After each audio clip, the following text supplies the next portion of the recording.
जय जगन्नाथ मुलिसा भैया सातवाटी आम घर महाप्रभु लक्ष्मी नृसिंह हरिहर भेट केमती लगुच परिवेश बहुत खुशी परिवेश यही दिन को तो आम वर्ष सारा अपेक्षा करते ठाकुर दर्शन मिल जहाँ मंदिर बेड़ू पदाक आम मान दर्शन करने आम बहुत बड़ भाग्य तो ठाकुर को देखापी तो आम निहाती भाव अपेक्षा कर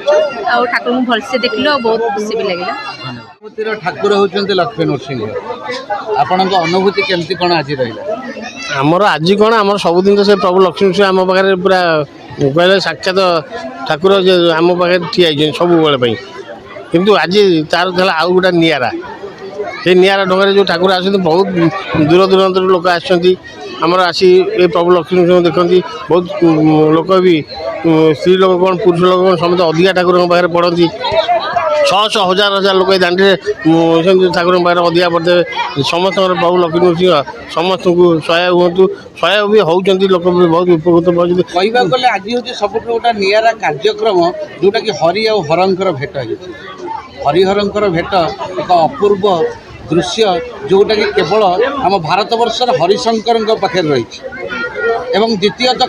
कौटी ना महाप्रभु जगतरनाथ जगन्नाथंकर पुरी में कर तृतीय स्वतंत्र कार्यक्रम बौलेश्वर और लक्ष्मी नृसिंह भेट कर यार जो परंपरा रही केते दिन आपण जानते ये परंपरा कौन आम तो आम जन्म न प्राय आमर मु भावे ये मंदिर है आसिक 1000 वर्ष पाखापाखि हम मंदिर बोधे आम बापा माँ भी जन्म ही थे कि आम जानवे आम देखिनु के मंदिर तैयारी कौन आगुरी हरिहर भेटटा एमती हमें राणी